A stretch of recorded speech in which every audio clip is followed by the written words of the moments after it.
novice who's just there to just like, oh, could you hit a couple stuff?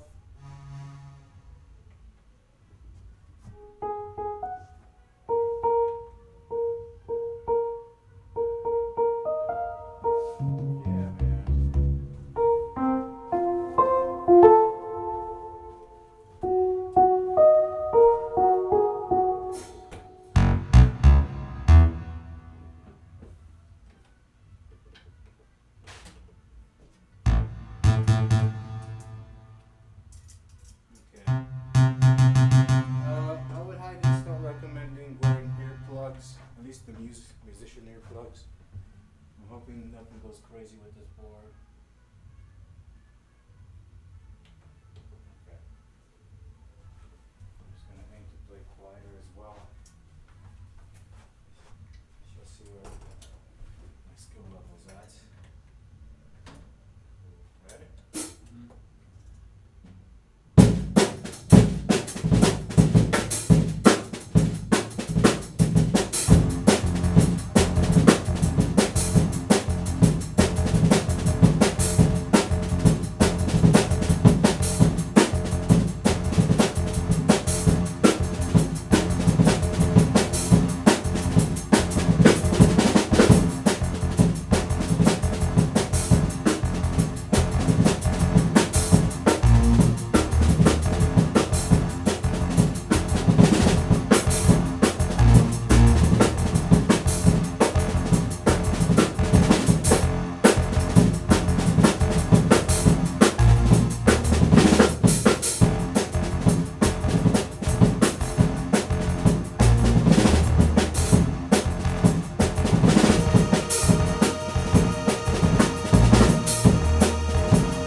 Okay.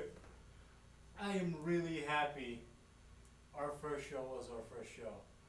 Because in the middle of that, I just realized all the people that would probably be too excited for this are the people that would also be excited for the free jazz thing that we did. But since we're actually trying to stay further away from that scene, it's almost like we gave them a dummy show. Yeah. Because I'm all Dude, like, yeah, I'm all like, dude, we totally gave them a dummy show. Yeah.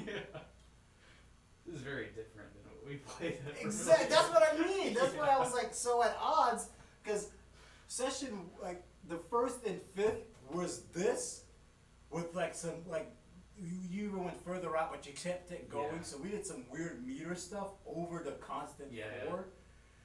We're just like, whoa, what are we doing? It's like, what is this over this four? It just like kept on going. Yeah, that definitely was more of a middle ground. I don't know. I guess like tonight. No, I'm just like practicing. I want to try it. You know, I'm just No. trying stuff out, doing This one is thing. it. This is what I was okay, thinking about, cool. like the first and the fifth. And I mean, we did it on the first take too, where we had pockets of the crazy, and then pockets of that. But then on the first and the fifth, we had more of this, and then like with really interweaving the odd meter stuff over it, so it still sounds like, what are these guys doing? But it's still groovy. So it's like, so people are like, yo, man, this is weird, but I can still dance to it. That's okay. Yeah.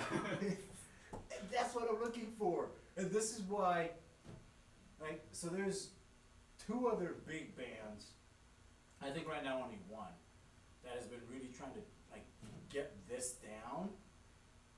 Mark Benevento and Joe Russo, they're in the document. That's the first time I saw it, because I'm like, oh, that's the sound. Like, I mean, I knew I was always going for that sound, but then, like, watching those two, I'm like, whoa, it could be done.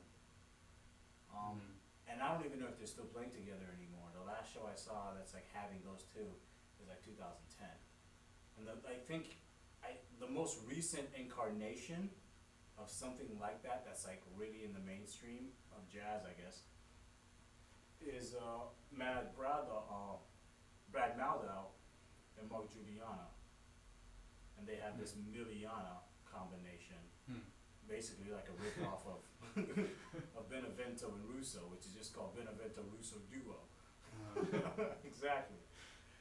So they're like, no, we just fused the names closer. I'm like, and I'm not gonna do that because I've done that with Dio and Lauren and Dio and Jeremy, which are both sort of like this, but not this pure. I'm like, this is it. So, yeah, okay, cool. Yeah, it's like, I'm just like based on what we talked about, you know, in our texts and from the last show, like, I am actually making a conscious decision to play less jazz stuff. Yeah, but the thing is, in my right hand, you know. Like, you could still but I'm do it also all. thinking about it just a little too much. I feel like we have had some jams where it's like both worlds. That's what I'm saying. Come Like together. this one, you stayed in the pop realm a little more than I was expecting you to.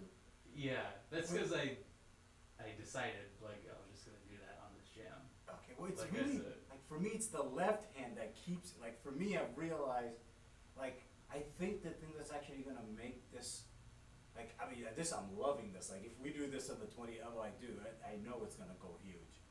It's really, how far can we go with our right limb as we keep the left Yeah. limb? And that's where I was just like, I think on the first we did that, and it's like, it was trippy, because it was still all dancey, and still all groovy, and still all on a 4, but some of the places that we took it, I'm like, what the fuck? But we, like, it's always coming back, and so, and then on the 5th we did that too, we did a little less of it, but I'm like, oh, the balance between the 5th and the 1st, this one's like the 5th further to the dance, which I love. I'm all like, oh man. But just the idea of just like keeping that constant, like, oh man, it's like, so everyone's still dancing, and then all of a sudden they realize, yo, the rest of the song is not on this beat. It's just, oh. Yeah, well, yeah. You know, honestly, I wish I had more independence of the hands. Like, that's something I mean, that's that a more classical background would help me have technically, but then if I had a classical background. no. There's only one person I've really seen that's pulled it off, and that's Travis Fisher. But the thing is with Travis, he gets like way far out there with the right hand, like the things that he's doing. So he'll keep up literally a funk bass line, but then he's like, he has so much brain that his songs are so dense. I'm like, dude, I can't play with you. These songs are like so sectioned out, and it doesn't breathe enough for dancing and moving. So you're just like over inundated with this like genius of a songwriter. And I was trying to do the simpler stuff, but it's bad. It's bad. Oh, it's crap. It's bad. I have the new CD. I'm all like, oh my goodness. It sounds like he's forcing it. It's not his natural thing. And yeah, I like this. Like, this is fun, you know. But sometimes I feel like I just want to do the bass line and the changes, because sometimes that's all I have hands for. I mean, do whatever. Is bass line and changes, and it's like, well, what if there's just like one little melodic voice on top of that sometimes that I can't take care of physically. Well, here's the thing. Well, at the same time, if it's bass line and changes, what if you were just to like lay down bass line and melody? Could you do that? Well, I guess that would be the classical thing. Kind of. Because we've done that a little bit, you know. Yeah. We've got to that territory. But at the same time, you don't even have to lay down the bass line if the melody is free flowing over the drum beat. Because there's parts where I'm just like dropping out, and it's just like all this. But like, I think we have a lot more room once the groove is really established. It's really like, just as long as one of us is holding it, the other one has that room to like play around with it, but not go too far off. It's to like touch base. Like, Yeah. what was it? Wednesday, I was holding it. You were like, wait. Like, I mean, I just got the audio. Take a listen. Have you to listened to that yet? No, not yet. I was starting to listen to it on the video, and like, literally a minute in, I'm like, dude, there is no coming back from this. Like, you were in it. I'm like, oh man. Like, literally a minute in, you can already hear how not this we are going to have happen. And I'm like, and I'm just like hoping. I'm like, maybe. He's like, no. God. He's gone. I'm just gonna hold this over it. But like, that's the cool thing about it, is like all of that works if we come back to like allowing ourselves to dance. Like, that's the thing. Like, for me, I'm just like, oh man, I am tripping out, but there's a bunch of sections where I'm like, oh, he's just gonna hold that for at least a few more bars. I'm just gonna do this, and then just Yeah. like phase back in. I'm like, oh, I missed my one, whatever. Here it is. Yeah. It's so That's, having yeah. having that. I gotta sometimes hold it down, you know. Yeah. Use something to play off of. I mean, well, that's the thing. I'm always holding it down already, so Yeah. allowing that to be like, okay, if I know the bass is kicking hard, then I could ease up on the left hand and play melodies and play a random Chopin type thing, or a Moonlight Sonata type thing, or a Britney Spears Goose Baby I Did It Again type thing, or Cyndi Lauper. I'm a big fan of that, Time After Time type thing, and then just flat out go with it and be like, Or one thing that would be dope, oh my goodness, if one song that I love, Edelweiss, and there's like a techno version of Edelweiss, if you've ever seen The Sound of Music. Edelweiss, Edelweiss. Yeah, it's been a while. Yeah, that song hit me hard as a kid, like in the 3rd grade when we still had music in school. I just remembered like learning that song. Maybe it was 5th grade, like camp. I think it was camp. And I was just like, yo, this song is beautiful. Dang, white people. But like, I'm just thinking, just like imagine like a fat drum beat, but unlike what natural EDM does, which is actually like make the song fit the EDM tempo. So they don't really jazz it out and do any odd meter stuff, because everything has to sort of be really simple. But imagine that, and it's like literally a classical piece just floating over it. Usually they cut out the beat, and then they'll just give you that room to breathe and they'll do it. But imagine the beat's just like constant, and it's just like, just free form, and then just like right back into it. So it's like all this, I'm like, that is where it's at. Yeah. Let's take a break. How's the hand doing? That's fine. Okay. Yeah. I could play a little more. Okay. How long was that? You want to do like one or two I more? just have to take a look, because I'm just like, there's one video I want to show you too that's giving us